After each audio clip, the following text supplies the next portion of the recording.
Deberá sorprenderse cuando no las contesta. Y nunca diga que la oración es una pérdida de tiempo. Usted puede decir, algo no está bien. ¿Por qué Dios no ha contestado mi oración? Bien, quiero compartir con usted 6 claves para la oración contestada. Y espero que las grabe en su corazón. Son sencillas, nada realmente nuevo, pero algo que necesitamos recordar en una forma más continua y metódica.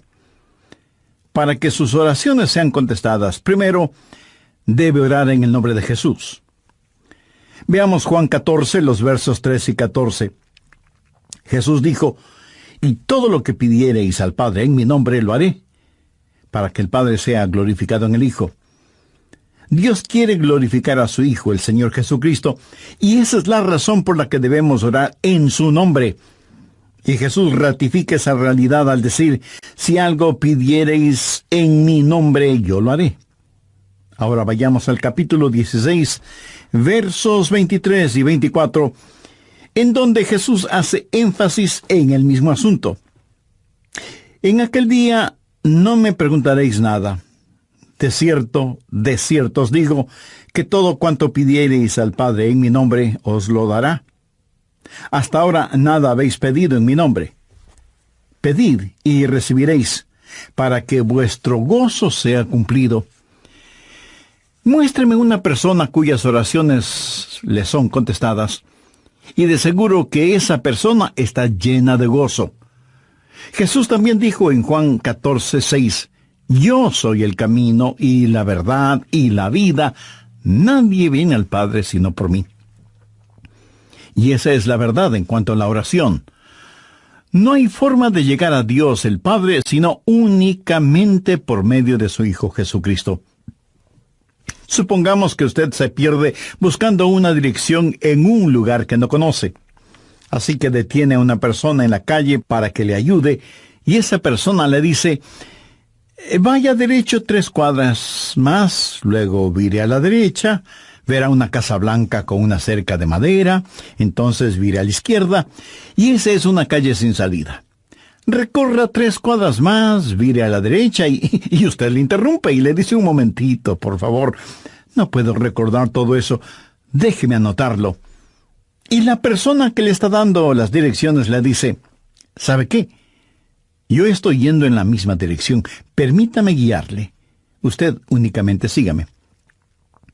Esa persona no solo le señala el camino, sino que, por así decirlo, se vuelve el camino.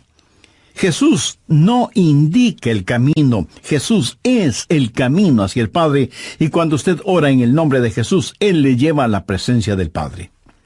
Anota Efesios 2:18. Porque por medio de Él los unos y los otros tenemos entrada por un mismo Espíritu al Padre. ¿Qué significa orar en el nombre de Jesús? Significa orar con su autoridad. Cuando usted pone su firma en un cheque y se lo da a alguien, esa persona va al banco y lo efectiviza. El banco le entrega la cantidad de dinero estipulada en el cheque, porque ese cheque lleva su nombre, lleva su firma, y con su firma usted le autoriza al banco la entrega de ese dinero. Trate de ir a cualquier banco y hacer efectivo un cheque que no tiene ninguna firma, y le aseguro que estará metiéndose en profundos problemas. Cuando pedimos en el nombre de Jesús, no estamos simplemente rociando con algún polvito mágico oraciones al decir en el nombre de Jesús, abracadabra, que lo que he pedido se haga. No es así de ninguna manera. Orar en el nombre de Jesús significa, primero, obedecer su mandato. Segundo, hacer algo aprobado por Él. Tercero, saber que eso le dará honor y gloria a Él. Y cuarto, saber que el Padre será glorificado por lo que hacemos en el nombre de Jesús.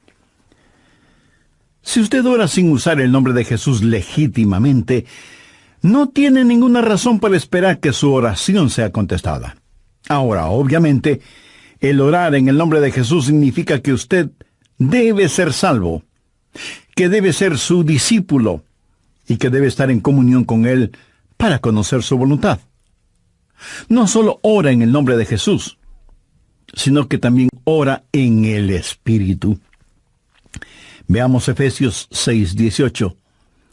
Orando en todo tiempo, con toda oración y súplica en el Espíritu, y velando en ello con toda perseverancia y súplica por todos los santos. Así como se debe orar en el nombre de Jesús, hay que orar en el Espíritu. Casi al final del Antiguo Testamento hay un versículo muy interesante. Busque Zacarías 12:10. Dios habla de lo que hará en los últimos días, cuando los judíos como nación vengan a Jesús. Y derramaré sobre la casa de David y sobre los moradores de Jerusalén espíritu de gracia y oración, y mirarán a mí, a quien traspasaron, y llorarán como se llora por hijo unigénito, afligiéndose por él como quien se aflige por el primogénito. Hay muchas cosas maravillosas en este versículo, pero lo que más me bendice es que Dios dice que hay un Espíritu, el Espíritu Santo, que es el Espíritu de gracia y de oración. ¿Tiene usted dificultades al orar? ¿Sabe por qué? Porque no está lleno del Espíritu.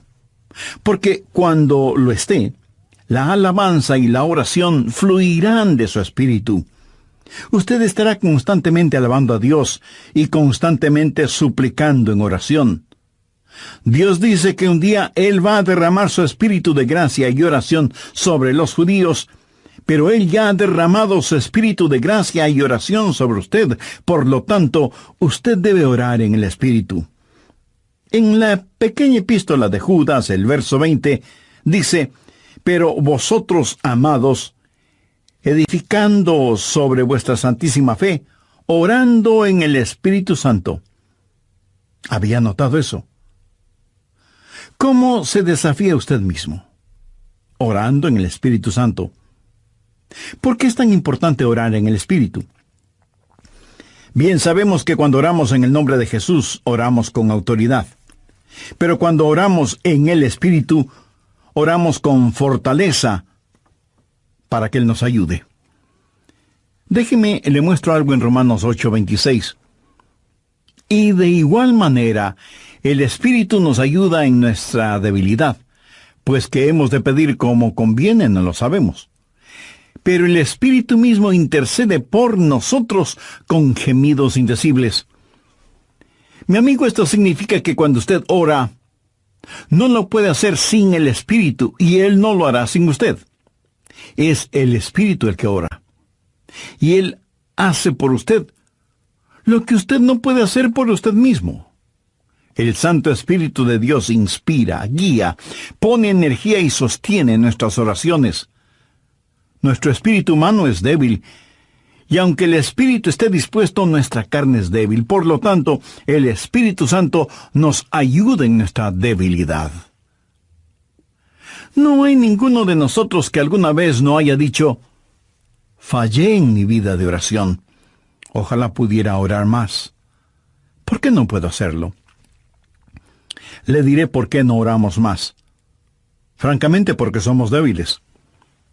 Pero nuestra debilidad no debe convertirse en incapacidad, sino más bien en fortaleza, porque la Biblia dice que cuando somos débiles, somos fuertes.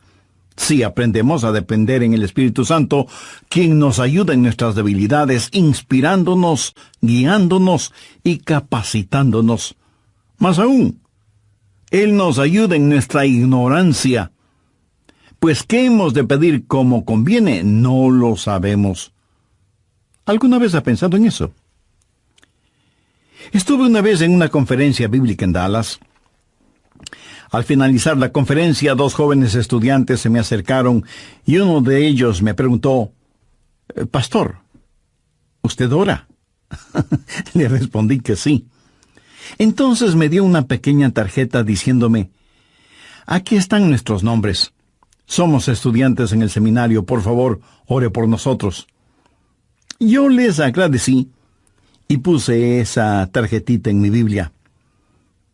He orado por esos estudiantes, pero no creo que lo haya hecho en forma regular. No porque ellos no me importen, Pero una asignación de oración es más que 2 nombres en una tarjeta. Si tuviera que orar por todos quienes me piden que ore por ellos, ni las 24 horas del día serían suficientes, se lo aseguro. Esa es la verdad. Si usted trata de orar por todos y por todo, su oración, en vez de ser un caudaloso río, se convertirá en un estancado pantano. La oración, para que sea poderosa, tiene que ser canalizada. Cuando alguien me dice que está orando por mí, me siento increíblemente bendecido. Y hay hermanos que me dicen que oran por mí diariamente, y doy gracias a Dios que muchos oran por mí.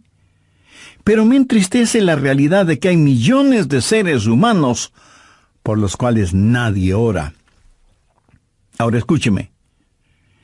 Yo no deseo estar en la lista de oración de alguien, a menos que el Espíritu Santo haya puesto primero mi nombre en el corazón de la persona que dice que ora por mí.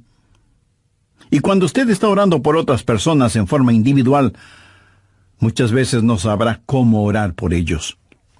Por ejemplo, su tía Rosita está enferma, y usted ora: Señor, restaura la salud de tía Rosita. ¿Cómo sabe que Dios no está preparando a tía Rosita para llevársela al cielo? Y usted ora para que tía Rosita todavía se quede en la tierra, mientras que, de acuerdo a Juan 17:24, Jesús ora y dice: Padre, aquellos que me has dado, quiero que estén donde yo estoy.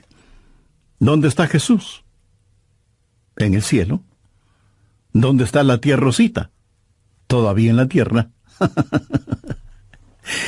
En las reuniones de oración, más se ora para que la gente sea sanada que lo que se ora para que la gente sea salvada. Parece que estamos más interesados en mantener a los salvos fuera del cielo que a los perdidos fuera del infierno. No sabemos orar como debemos orar. Cuando Saulo perseguía a los seguidores de Cristo, antes de que fuera el apóstol Pablo, me pregunto qué oraba la iglesia en relación con Saulo. Si yo hubiera vivido en esa época, seguro que hubiera orado: Señor, mira cómo este Saulo nos persigue. Elimínalo, evapóralo, Señor, haz algo con él.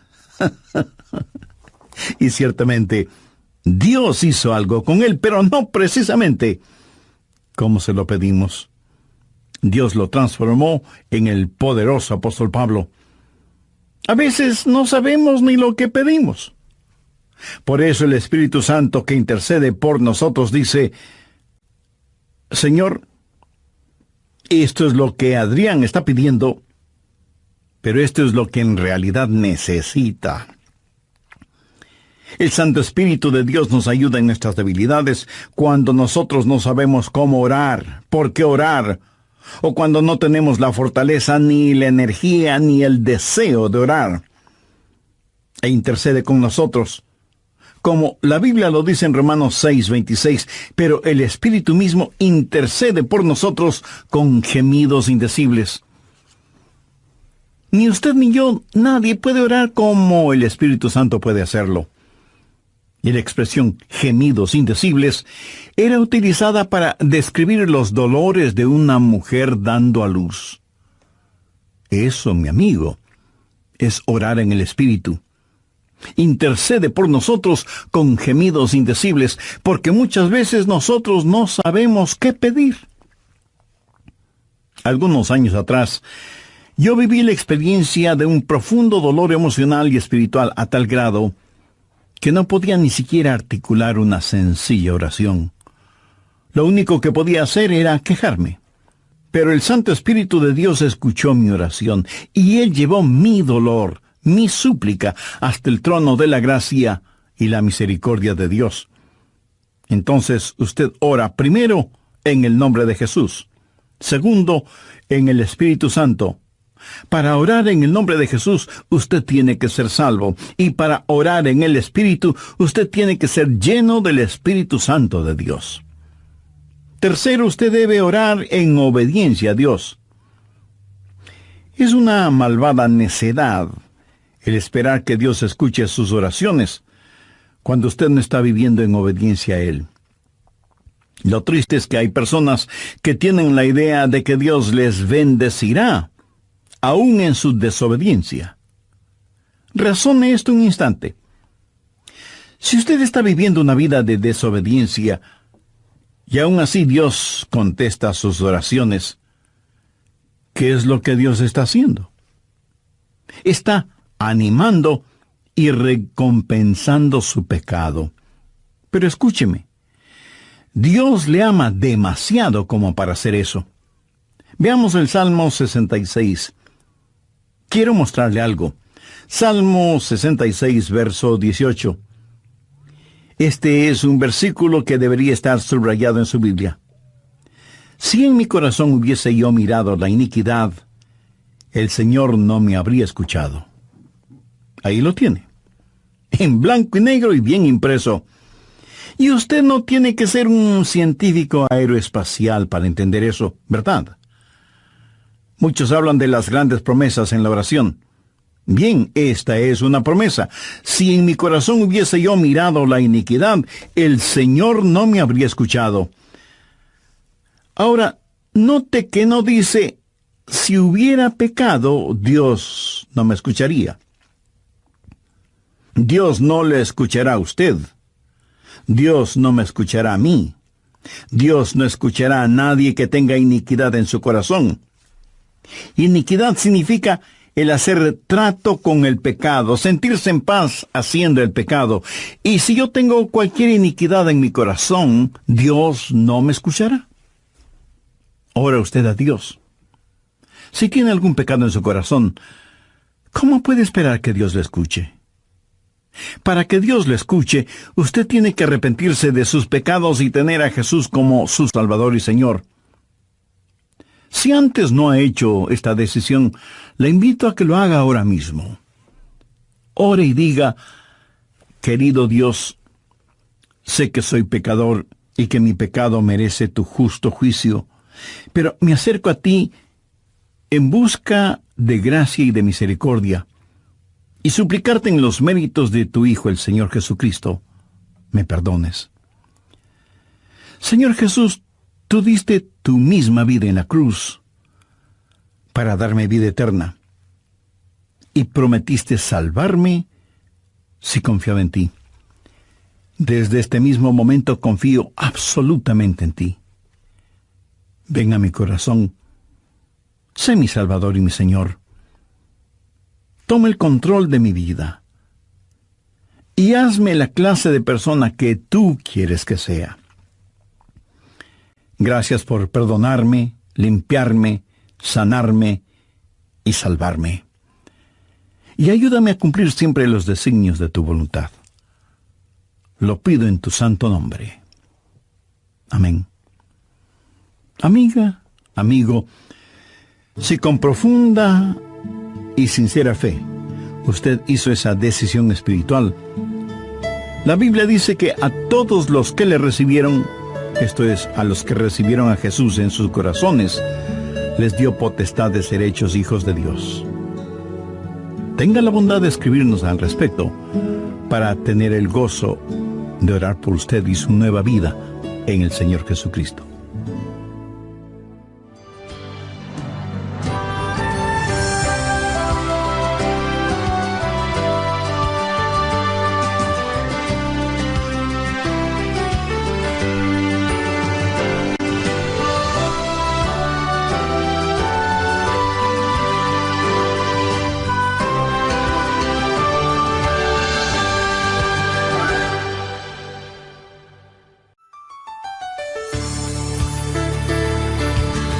¿Sabe usted cuál es la más grande barrera contra la oración? Escuchemos al Dr. Adrian Rogers. Mi amigo, no se olvide que un pecado no perdonado es la más formidable barrera contra la oración. Tantas personas se preguntan por qué sus oraciones no son contestadas cuando están guardando tremendos resentimientos en su corazón. Le pregunto, ¿ese resentimiento, ese enojo, vale la pena tenerlo? Lo que es peor, ¿Vale la pena ir acumulándolo, guardándolo, hasta que por fin estalla, hiriendo no solo a quienes motivaron ese enojo, sino a usted mismo? La satisfacción carnal de guardar un resentimiento contra alguien no vale de ninguna manera la pena, porque impide que nuestras oraciones sean contestadas. Bienvenidos al Amor que Vale, Ministerio Bíblico Radial del Dr. Adrian Rogers. Hay que admitir que muchos tienen temor de la voluntad de Dios. De alguna manera se les ha metido la idea en la cabeza de que si se presentan para servicio bajo la voluntad de Dios, van a terminar como misioneros en el país de sal si puedes, viviendo en una choza con piso de tierra y comiendo carne de serpiente o quién sabe qué otros exóticos alimentos. Escucha al Dr. Adrian Rogers en la voz del pastor Lenín de Llanón, finalizando su estudio bíblico, 6 llaves para la oración contestada. De vez en cuando alguien me dice: pastor, Dios me ha dado la habilidad de decir hermosas oraciones. Y si Dios mismo me ha dado esa habilidad, quiero decir que Él está impresionado con mis oraciones. Mi amigo, hay una buena palabra griega para describir lo que usted está diciendo: tontería. Escúcheme, Dios no se impresiona con sus oraciones, pero sí se impresiona con su necedad. Veamos lo que dice Isaías 1:13. No me traigáis más vana ofrenda. ¿Sabe usted lo que es una vana ofrenda? Es solo una oración vacía. No me traigáis más vana ofrenda. El incienso me es abominación. Aquí ellos estaban en el templo quemando incienso, ofreciendo incienso en el altar. No me traigáis más vana ofrenda, el incienso me es abominación, luna nueva y día de reposo, el convocar asambleas, no lo puedo sufrir, son iniquidades vuestras fiestas solemnes. ¿Qué es lo que Dios está diciendo aquí? Que todo lo que ellos hacían como parte de su religión, Él lo detestaba. Y en Isaías 1, los versos del 15 al 17, leemos: Cuando extendáis vuestras manos, yo esconderé de vosotros mis ojos. Asimismo, cuando multipliquéis la oración, yo no oiré. Llenan están de sangre vuestras manos, lavaos y limpiaos, quitad la iniquidad de vuestras obras de delante de mis ojos, dejad de hacer lo malo, aprended a hacer el bien, buscad el juicio, restituid al agraviado, haced justicia al huérfano, amparad a la viuda. Veamos ahora Isaías 59:1. He aquí que no se ha cortado la mano de Jehová para salvar, ni se ha agravado su oído para oír. Dios no se ha vuelto manco ni sordo, pero vuestras iniquidades han hecho división entre vosotros y vuestro Dios, y vuestros pecados han hecho ocultar de vosotros su rostro para no oír. ¿Ha leído alguna vez algo del libro de Esdras? Vayamos al capítulo 9, verso 6. Esdras está orando y dice: Dios mío, confuso y avergonzado estoy para levantar, oh Dios mío, mi rostro a ti, porque nuestras iniquidades se han multiplicado sobre nuestra cabeza, y nuestros delitos han crecido hasta el cielo. Mi amigo, debemos orar en obediencia. Para resumir un poco todo esto, vamos a la primera epístola de Juan. No el Evangelio de Juan, sino la primera epístola de Juan, capítulo 3, verso 22. Y cualquier cosa que pidiéramos, la recibiremos de Él, porque guardamos sus mandamientos y hacemos las cosas que son agradables delante de Él. Los rebeldes jamás verán sus oraciones contestadas.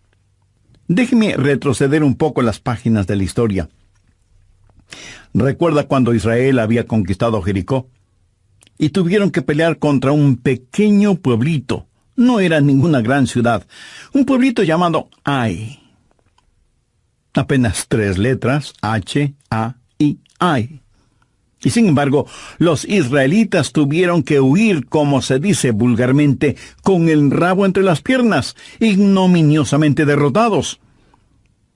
Y Josué tiene que ir y postrarse delante de Dios y preguntarle cómo pudo permitir que tal cosa sucediera. Mire lo que le contestó Dios en Josué 7, los versos 10 y 11. Y Jehová dijo a Josué, levántate, ¿por qué te postras así sobre tu rostro? Israel ha pecado. ¿Qué está diciendo? Josué, hijo mío, ¿por qué me estás orando? No puedes utilizar tus oraciones como una cortina de humo para ocultar el pecado que hay en medio del pueblo. Enfrenta y elimina ese pecado, y entonces oiré tus oraciones. Cuarto, usted debe orar en la voluntad de Dios. No solo conocer a Jesús, no solo ser lleno del Espíritu, no solo obedecer los mandamientos, pero aún habiendo hecho todo esto, todo lo que usted desea no es necesariamente la voluntad de Dios para usted. Anote 1 de Juan 5, versos 14-15. Y esta es la confianza que tenemos en Él, que si pedimos alguna cosa conforme a su voluntad, Él nos oye.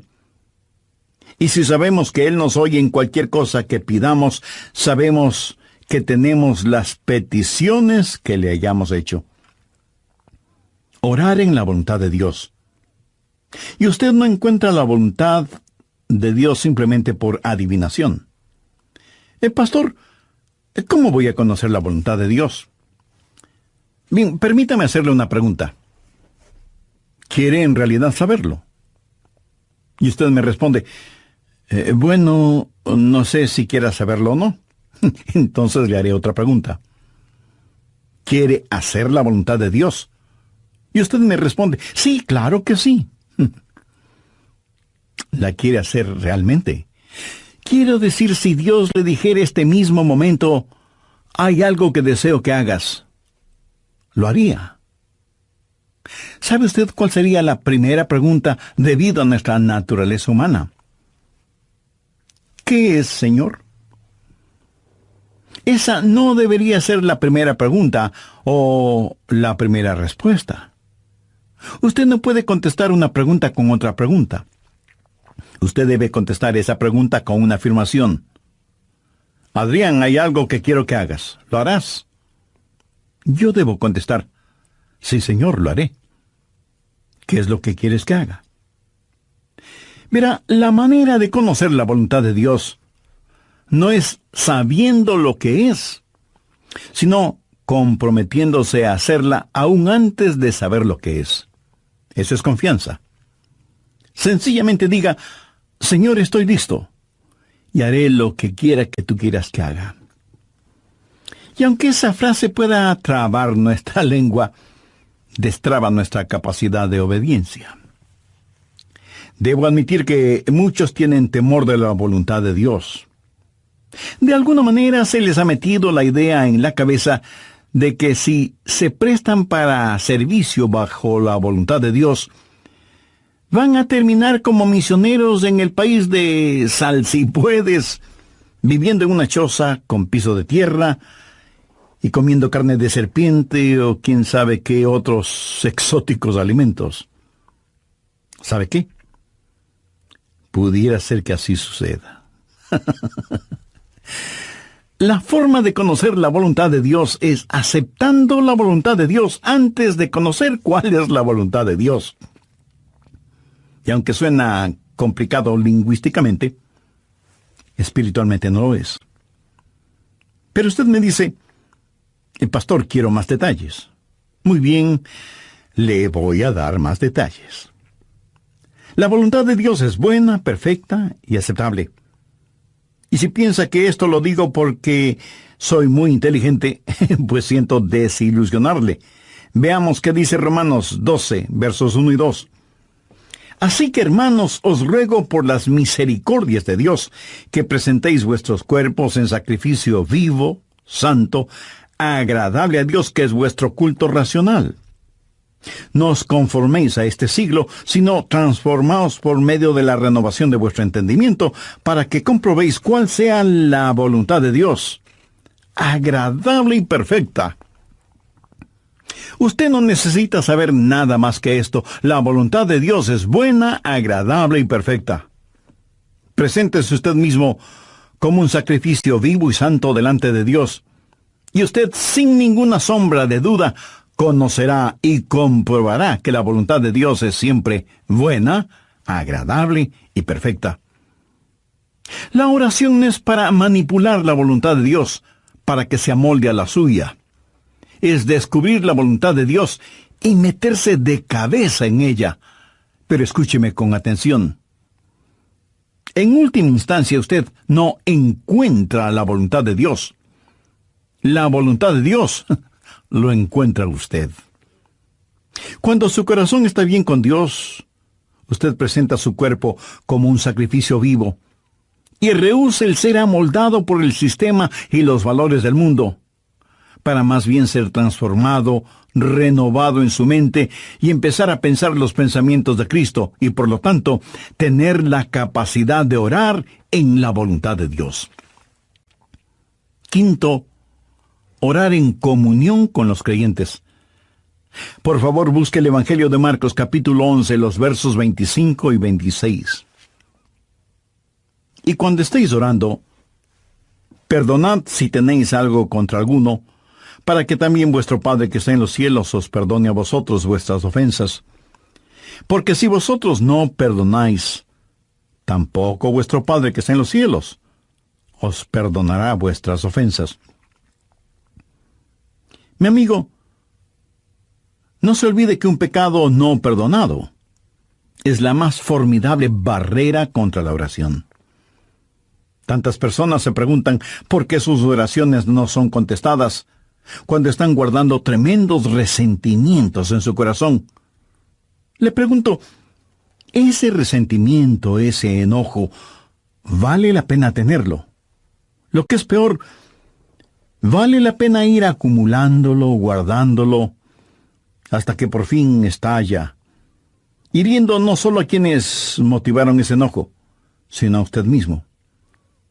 La satisfacción carnal de guardar un resentimiento contra alguien no vale de ninguna manera la pena porque impide que nuestras oraciones sean contestadas. Escuché de una pequeña niña que una noche, por haberse portado mal, su mamá le mandó temprano a la cama. Pero antes de acostarse, la niña debía orar. Ella así lo hizo. Oró por su hermana y su hermano, oró por su papá y su abuelita, oró por sus amigas en la escuela, oró por su profesora, oró por su perro y por su gato, y finalizó con un alegre amén. Luego, mirando a su madre, le dijo: «Como habrás notado, mamá, tú no estuviste en mi oración». Me imagino que esa oración no habrá salido de ese cuarto, menos habrá llegado al cielo. Pero hay una profunda lección en esto. Sería una temeraria necedad si alguien, teniendo un espíritu no perdonador, pretende que sus oraciones sean contestadas. Y esto es verdad de manera especial entre marido y mujer.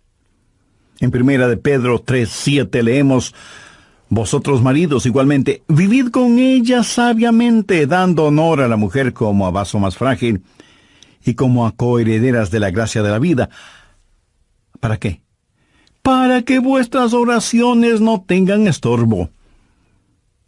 Muchos esposos y esposas, aun siendo creyentes, viven como perros y gatos, son como palo y piedra, y aún así se preguntan por qué sus oraciones no son contestadas.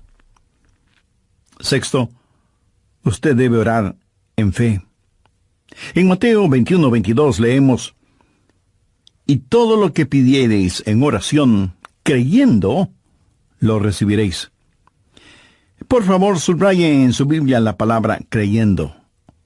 Ore creyendo, y todo vendrá. Ore dudando, y nada tendrá. ¿Alguna vez ha dicho: «Dios, yo creo», cuando en realidad no creía? Muchos piensan que el decir que creen les será contado como si en verdad creyeran. Estaban mintiendo. Ellos lo sabían.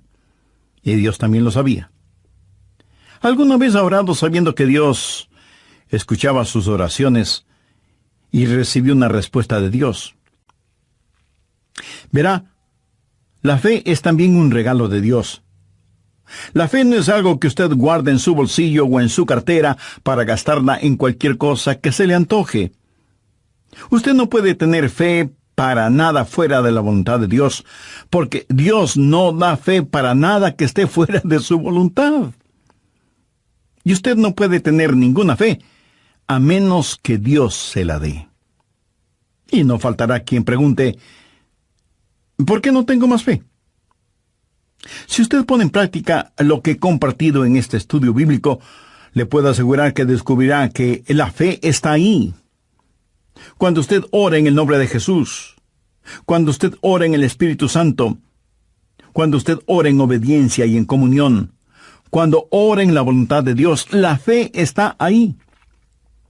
Pero si estos elementos espirituales no están ahí, tampoco estará la fe. Ustedes, esposos, han tenido alguna vez un argumento. Y si me dice que no, con toda mi cariñosa cortesía le diré que son mentirosos. Cuando marido y mujer tienen un argumento y no lo solucionan, y luego se arrodillan para orar por su hijito enfermo, ¿no se sienten espiritualmente enfermos? ¿No sienten que están actuando hipócritamente? Saben que sus oraciones no se elevarán ni un centímetro del piso y por lo tanto jamás llegarán al cielo. No tienen ninguna fe como para que sus oraciones sean contestadas. Cuando sus corazones sean justos, puros y limpios, y palpiten al mismo compás espiritual, entonces tendrán fe, y al tener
fe, esa fe será el combustible para transportar su oración hasta el trono de la gracia de Dios. Jorge Mueller, de Bristol, Inglaterra, fue un gran siervo de Dios y un poderoso hombre de fe.